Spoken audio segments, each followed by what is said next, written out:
KNN 분류라고 하는 알고리즘을 살펴봤고요. 이번에는 이제 2단원으로 넘어가서 이제 SVM, 서포트 벡터 머신이라고 부르는 알고리즘을 살펴볼 거예요.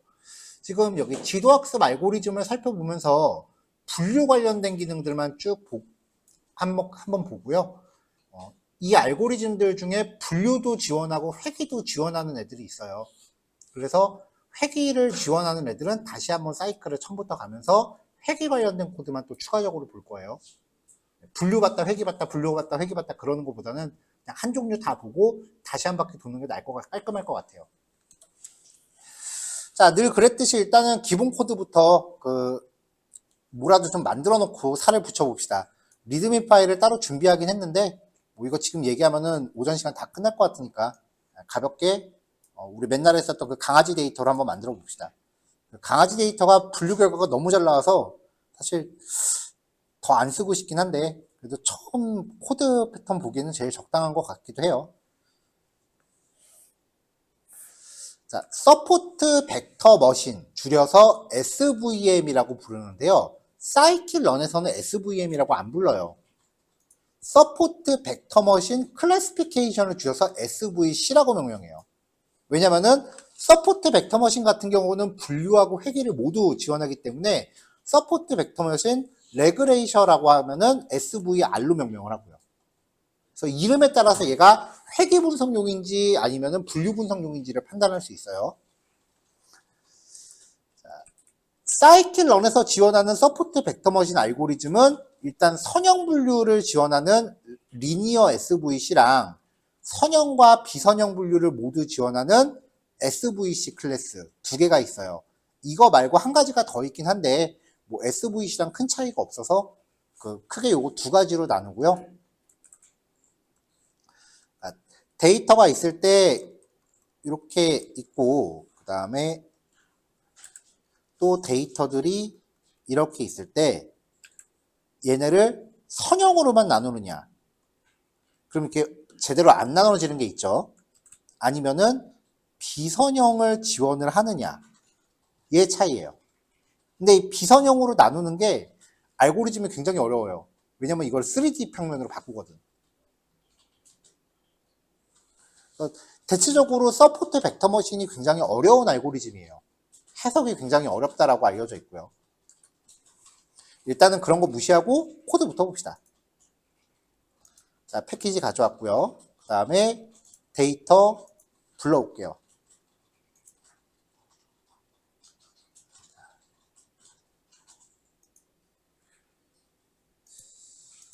자, 그 다음에 이제 데이터 전처리를 해야죠.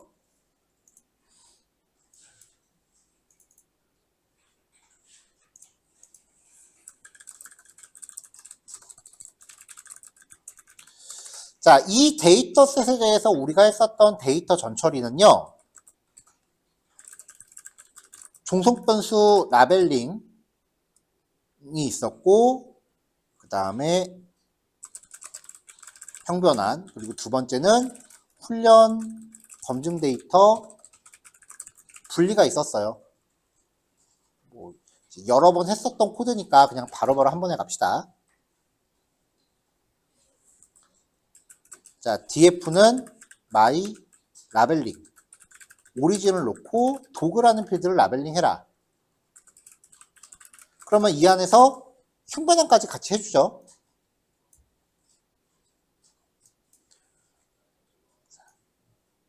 자, 이걸 가지고 그 다음에 훈련 검증 데이터 분리를 합니다. 데이터셋 자체가 워낙 분리가 잘 돼 있는 거기 때문에 따로 스케일링 안 해도 됐었고요.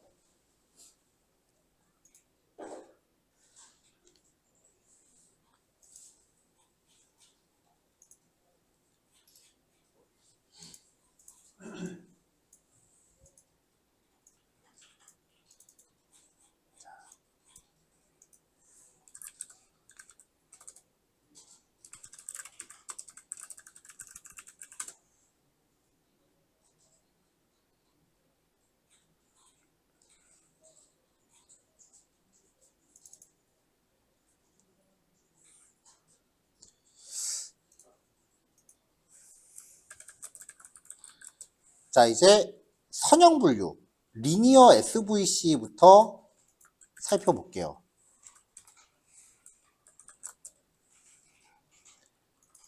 일단은 분류 모델을 구현을 해야 되죠.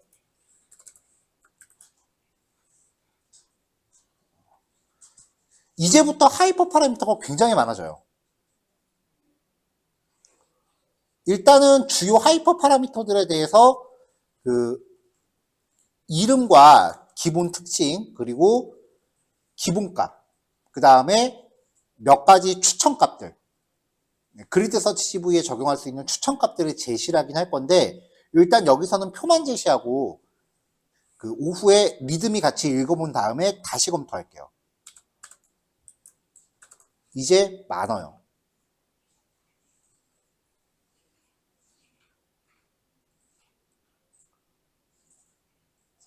자, 여기에 대한 항목들은 이제 오후에 같이 살펴보기로 하고 일단 필기 내용만 넣을게요. 그래서 일단은 여기 있는 기본값들을 쭉 세팅해서, 기본값이면은 차라리 그 세팅 안 해도 큰 상관이 없는 코드이긴 한데 어떤 파라미터가 있다라는 걸 확인하기 위해서 일단은 기본값으로만 객체를 만들겠습니다. 자, 요거는 오후에 볼 거예요.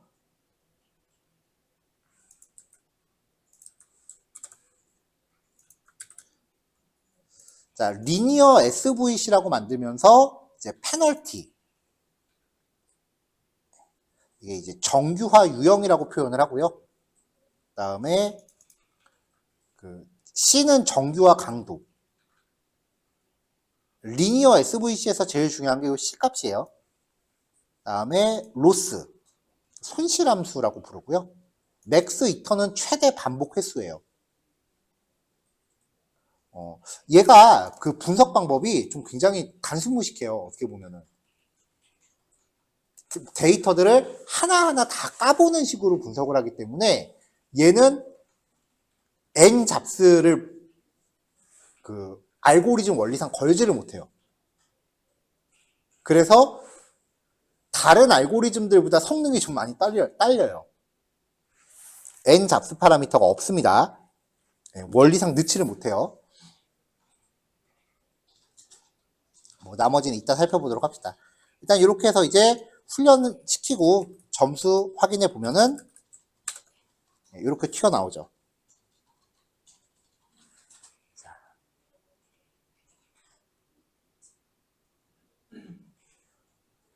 자, 이거에 대해서 이제 성능 평가를 해볼 건데, 서포트 벡터 머신의 가장 큰 특징 중에 하나가요. 또 하나가 분류 확률을 얻을 수 없습니다. 안 줘요. 그래서 프레딕트 프로바 A라는 메서드 자체가 없어요.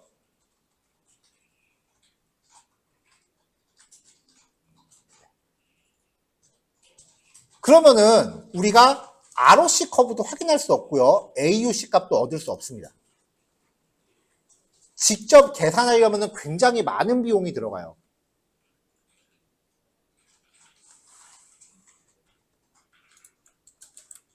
그러면은 지금 마이 클래시피케이션 리절트를 호출하면은 이 안에서 지금 요 값을 쓰고 있는데 이런 메서드가 없으니까 다 에러 날 거 아니에요.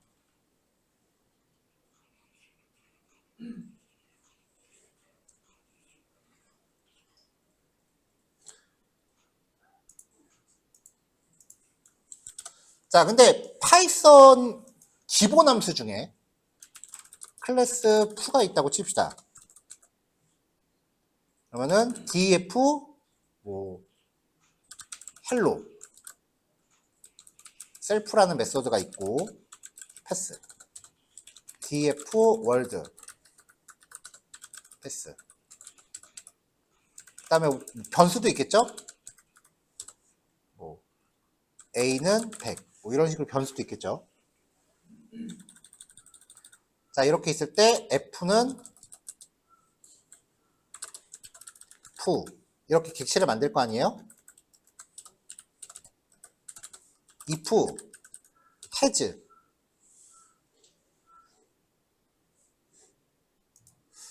프로퍼티였던 것 같은데 잠깐만요. 기능 이름이 갑자기 생각이 잘 안 나네. 이것 때문에도 지금 여기 클래시피케이션 함수들이 많이 고쳐졌어요. has ATTR.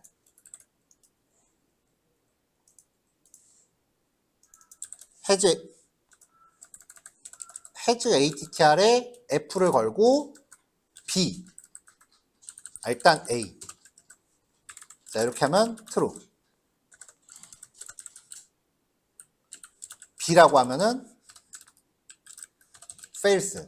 변수뿐만이 아니라 메서드에 대해서도 점검이 가능해요. 이렇게 하면 true. 이렇게 하면 true. 이렇게 하면 false. 그러니까 어떤 객체가 기능을 내포하고 있는지를 검사하는 함수가 has ATTR이에요. 그래서 서포트 벡터 머신 때문에 이걸 싹 다 한번 훑었죠.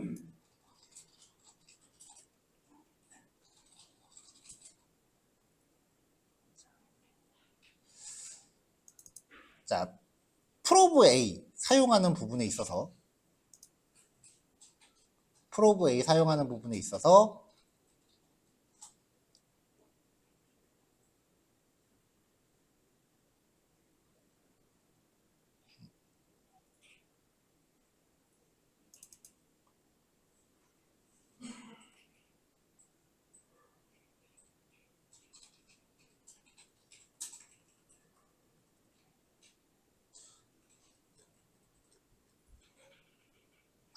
아직 여기를 안 썼구나.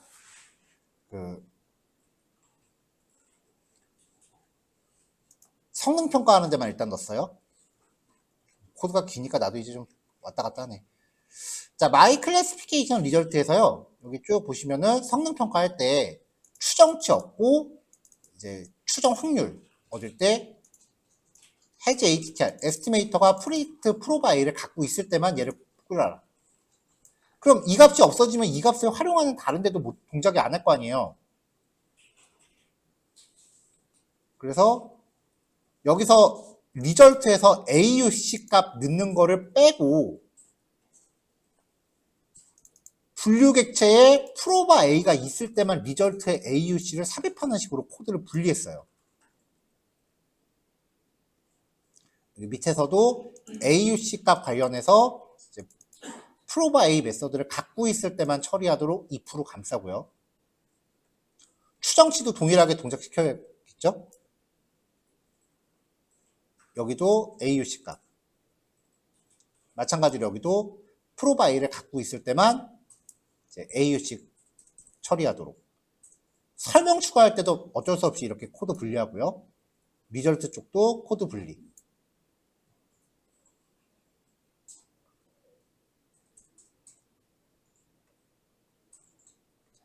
ROC 커브도 당연히 못 봐요. 그래서 이 기능이 있을 때만 확인.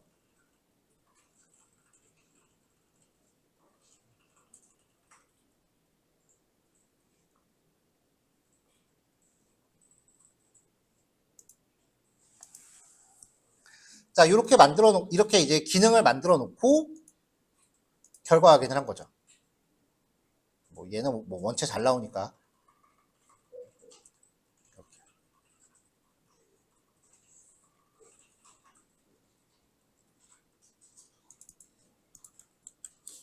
자, 근데 우리가 실제로 만나는 데이터가 딱딱 그렇게 직선 하나로 정확하게 분류가 되는 경우가 얼마나 있겠어요. 그러니까 대부분의 경우는 비선형 분류가 가능해야 돼요.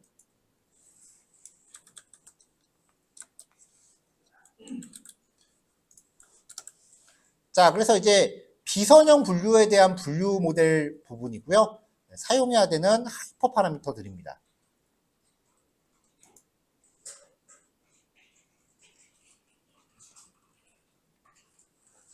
그러니까 여기부터는 이제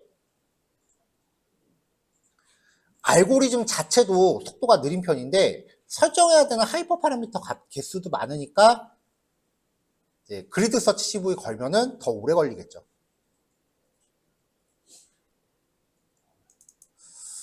몇 가지 적용 안 해도 되는 뭐 값 같은 거는 뺍시다.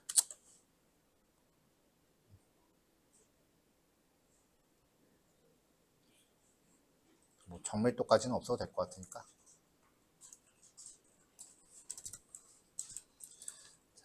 자, 그래도 얘는 다행인 게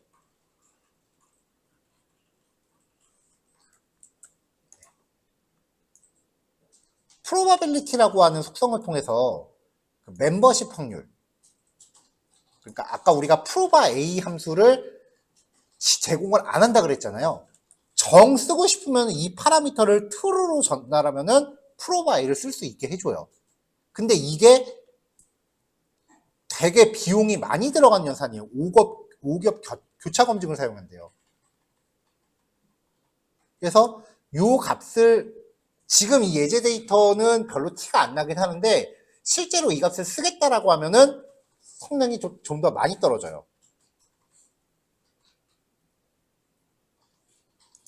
그래도 못 먹어도 고.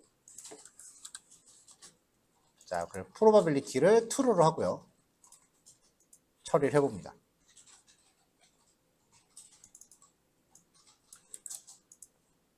그러면 성능 평가를 하면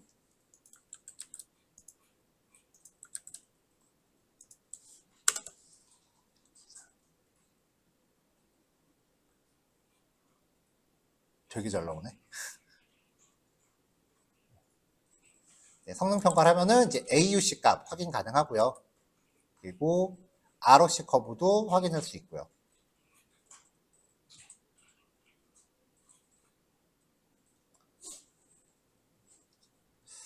얘가 내부적으로 알고리즘이 신경망하고 굉장히 유사하기 때문에 아직까지 그 딥러닝이 나온 이후에도 아직까지도 굉장히 많이 쓰이는 알고리즘이에요.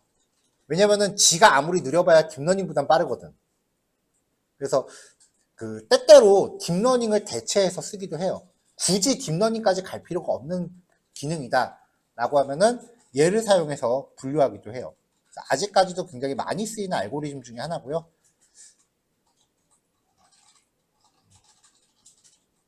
그래서 그 모델을 선정할 때 반드시 후보에 넣어야 되는, KNN은 사실 뭐 그렇게 특히 좋은지는 잘 모르겠어. 근데 얘는 그래도 꽤 괜찮은 성능을 발휘할 때가 많기 때문에 하이퍼 파라미터 튜닝 잘하면 튜닝할 것도 되게 많죠.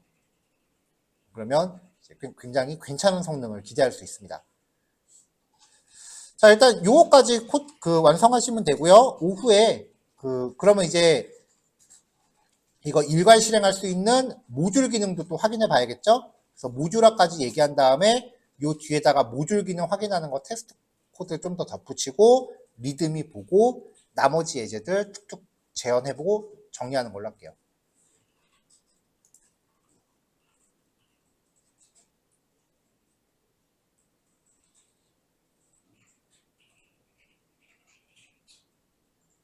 자, 코드 다 올라갔으니까 오전에 요거까지 정리하시면 마무리 될 것 같아요. 네, 여기까지 하겠습니다.